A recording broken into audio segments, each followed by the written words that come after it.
Cerita berlanjut. Qin Jun berkata, Tuan Darah Tuan, ini kemegahan yang sangat besar, dan saya tidak akan membiarkan Anda pergi. Apa yang dapat Anda lakukan? Salah satu pria bertopeng pembawa peti menanggapi. Tidak diizinkan. Kalau begitu, tinggallah selamanya. Para orang bertopeng itu mengeluarkan aura merahnya untuk menyerang Qin Jun. Sementara itu, di sisi lain, wanita rambut ungu bilang, adik laki-laki, ayo pergi, kita tidak bisa mengalahkan altar merah. Pria muda itu menanggapi, tidak, senior menyelamatkanku, aku tidak bisa meninggalkannya. Di sisi Qin Jun, dia mengeluarkan kinaganya, naga itu naik ke atas dan menyerang ke arah lawan. Sedangkan Zhongkui mulai mengeluarkan jurusnya untuk melawan. Kekuatan supranatural, capung marah Huang Quan, matilah. Sebuah gelombang energi kuning melingkar milik Zhongkui, mulai menyerang ke arah musuh. Pemimpin musuh mulai bergerak cepat. Lancang, beraninya kau menyakitiku seperti ini, petugas altar yang berlumuran darah. Orang itu adalah pemimpin altar kedua, dari altar pakaian darah dan penguasa darah. Sambil mengeluarkan jurusnya, pemimpin altar berkata, aku akan membunuhmu. Lalu terlihat ada makhluk aneh dengan 6 mata dan 1 mulut. Dia berkata, hahaha, kamu rela melepaskanku, aku tidak menyangka. Pemimpin altar kedua menyuruhnya, bunuh mereka, dan aku akan mengorbankan 10.000 orang untukmu di masa depan. Makhluk aneh itu berkata, setidaknya 100.000 orang, kalau tidak saya tidak akan mengambil tindakan. Pemimpin altar menanggapi, membuat kesepakatan. Zhongkui yang melihat itu berkata, hah, ternyata itu adalah jiwa iblis. Roh jahat itu begitu kuat hingga sepertinya telah menyebabkan banyak pembunuhan. Qin Jun bertanya, jiwa iblis, sepertinya orang ini secara khusus mengincar moncong senjatanya. Lalu jiwa iblis itu mulai menyerang ke arah Qin Jun dengan serangan cakar merah. Hehehe, matilah. Lalu Zhongkui mengeluarkan jurusnya untuk melawan. Mengisap lengan hantu, lalu hantu itu terhisap oleh tangan Zhongkui. Apa ini? Bagaimana kamu bisa menangkapku? Ini tidak mungkin. Lalu Qin Jun melihat pemimpin altar kedua akan kabur. Zhongkui, jangan biarkan dia pergi. Lalu Zhongkui mengeluarkan energi ungu di ujung jarinya. Lalu menembakkannya ke arah pemimpin altar kedua. Dan serangan itu langsung tepat mengenai kepala pemimpin altar. Setelah itu, Qin Jun berbalik arah bilang, ups, kenapa repot-repot? Saya sudah mengatakan bahwa saya tersambar petir karena kepura-puraan saya, dan sekarang hidup saya mungkin hilang. Qin Jun berkata lagi, ayo pergi dan lanjutkan. Pria muda itu menanggapi, ya, senior, berpindah di gerbang kota. 2 hari kemudian. Qin Jun bergumam dalam hatinya, sudah 2 hari, kenapa dewa dan iblis baru belum juga datang? Sistem menanggapi, dia mungkin tertidur. Qin Jun bilang, saya tidak peduli, Anda harus menebusnya. Saya berakhir dalam situasi ini hanya untuk menyelesaikan tugas yang Anda berikan. Jika bukan karena Zhongkui, aku akan mati jika bertemu dengan Raja Darah. Sistem menanggapi, oke, hadiahi tuan rumah dengan kesempatan mencapai puncak dewa dan iblis. Qin Jun bergumam dalam hatinya, ini kurang lebih sama, saya rasa Anda tahu yang sebenarnya.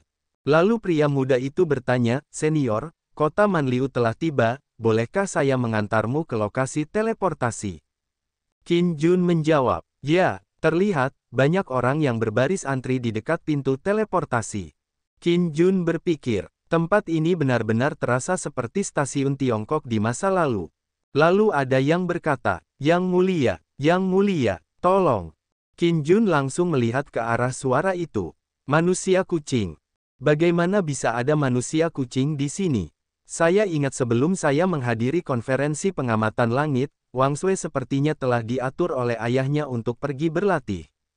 Di sisi lain ada seorang wanita berbaju hijau berkata, kamu sampah. Sudah kubilang jangan ikuti aku.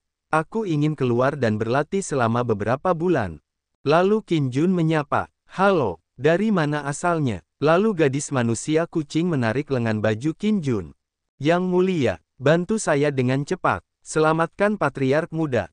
Terlihat Qin Jun menatap wanita baju hijau itu dengan serius. Lalu mengeluarkan tombak naganya. Tombak itu menebas aura kuning merah di depan wanita baju hijau. Diketahui wanita itu adalah wanita tertua dari keluarga Liu, bernama Liu Ruolai. Dia berkata, senjata macam apa ini? Itu benar-benar memutus jalur kehidupan keluarga kita. Para pengawalnya berteriak, hati-hati, Nona. Qin Jun bertanya ke manusia kucing di sebelahnya.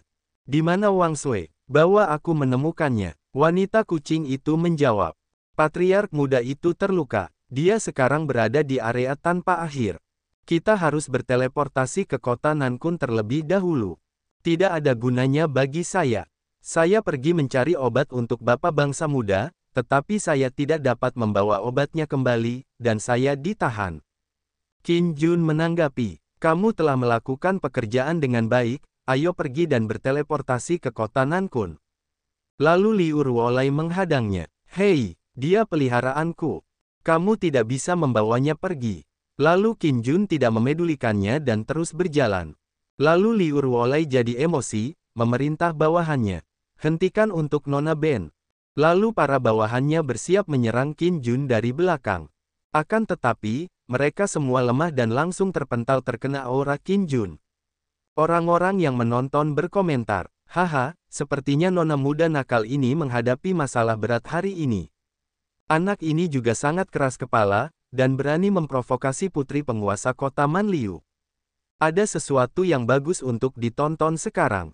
Liu Ruolai berteriak. Berhenti, jangan pergi. Qin Jun berkata ke pria muda di sebelahnya. Itu saja untuk saat ini, selamat berlatih dan sampai jumpa lagi di lain waktu. Pria muda itu menanggapi. Terima kasih senior. Saat Qin Jun akan memasuki portal, Liu Ruolai masih membentak. Jangan lari. Lalu Qin Jun menoleh ke arahnya dengan tatapan dingin. Jika Anda menindaklanjuti lagi, saya akan membunuh Anda. Wanita kucing berkata, Yang mulia, wanita ini awalnya ingin membawa saya untuk menyelamatkan pemuda itu. Nona Liu adalah orang yang baik, dan memperlakukan saya dengan sangat baik. Jika ada orang lain yang membeli saya akan takut. Liu Ruolai berkata, kenapa kamu begitu kejam? Kamu merampok hewan peliharaan seseorang dan kamu masih begitu mendominasi. Berpikir, saat bibiku menemukan kesempatan, dia pasti akan mencambukmu. Qin Jun berkata, saya sangat berterima kasih kepada Anda, karena telah menyelamatkannya, tetapi dia adalah salah satu subjek saya, dan tidak bisa menjadi peliharaan Anda. Liu Ruolai tidak bisa berkata apa-apa. Lalu seseorang terbang mendatangi mereka. Tuan kota ada di sini. Lalu Liu Ruolai bersembunyi di belakang Qin Jun. Ayo, bantu aku menghentikannya. Aku tidak akan berdebat denganmu. Aku akan membalasnya nanti. Lalu Qin Jun memberi perintah. Zhongkui. Lalu Zhongkui menyerang tuan kota dengan telapak tangan raksasanya. Akibat serangan itu, tuan kota jadi terbang terlempar. Terlihat, tuan kota telah jatuh. Kemudian Qin Jun bilang, ayo pergi. Liu Ruolai berkata, aku tidak ingin menikah dengan orang yang tidak kusuka, aku ingin menempuh jalanku sendiri. Maafkan aku, ayah. Lalu dia berniat mengikuti Qin Jun. Berpindah di daerah tak berujung. Mereka lari begitu cepat. Liu Ruolai berkata, hei, tunggu aku, jangan lari terlalu cepat. Qin Jun bertanya ke wanita kucing. Sudah berapa lama sejak Anda meninggalkan Wang Sui? Wanita kucing menjawab, sudah 4 hari. Qin Jun bergumam. 4 hari. Lalu di depannya ada sesosok beruang besar yang menghadang mereka, manusia. Hentikan langkahmu. Mereka yang maju, mati. Lalu Qin Jun mengeluarkan kinaganya untuk melawan. Siapa yang memberi Anda keberanian, beraninya menghentikan saya. Serangan kinaga Qin Jun langsung membuat beruang besar terlempar. Sementara itu, di sisi lain, terlihat Wang Sui yang menyadari sesuatu. Lalu menoleh ke arah tempat itu. Ini, aura yang mulia. Mengapa yang mulia muncul di sini?